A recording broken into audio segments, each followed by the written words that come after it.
Sorotan berita setakat jam 8 malam, Rabu 12 Mac 2025.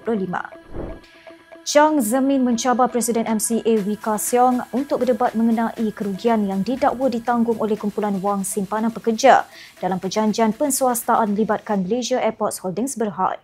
Ahli Parlimen Kampar daripada DAP itu berkata Wee dalam 10 video mendakwa KWSP menanggung kerugian RM500 juta walaupun beliau telah menjelaskan sebaliknya. PKR Sabah menegur pemimpin tertinggi pusat supaya tidak menyebut soal warisan mahu bertanding solo pada PRN.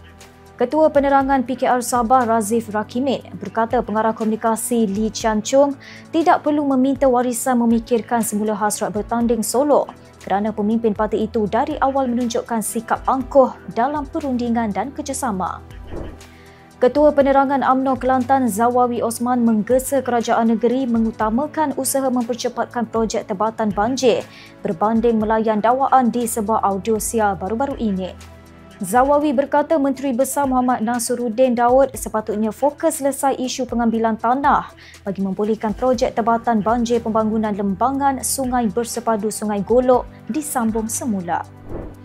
Suruhanjaya Komunikasi dan Multimedia menjelaskan perbezaan kompaun yang dikenakan antara kes pengendali stesen radio Era FM dengan pelawak Harid Iskandar dan pengguna Facebook Cecilia Yap. Menurut SKMM, kompaun RM250,000 dikenakan terhadap stesen radio Era FM di bawah Mestra Broadcasting dan Berhad iaitu selepas pindaan Akta Komunikasi dan Multimedia 1998 dibuat pada 11 Februari lalu.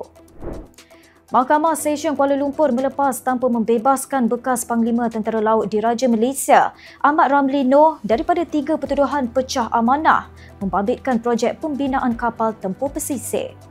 Hakim Suzana Hussein membenarkan permohonan lisan Peguam Yusof Zainal Abidin untuk melepas tanpa membebaskan tertuduh berusia 80 tahun itu setelah meneliti hujahan kedua-dua pihak serta laporan perubatan Hospital Kuala Lumpur dan mendapati tertuduh tidak layak dibicarakan atas faktor keupayaan mental.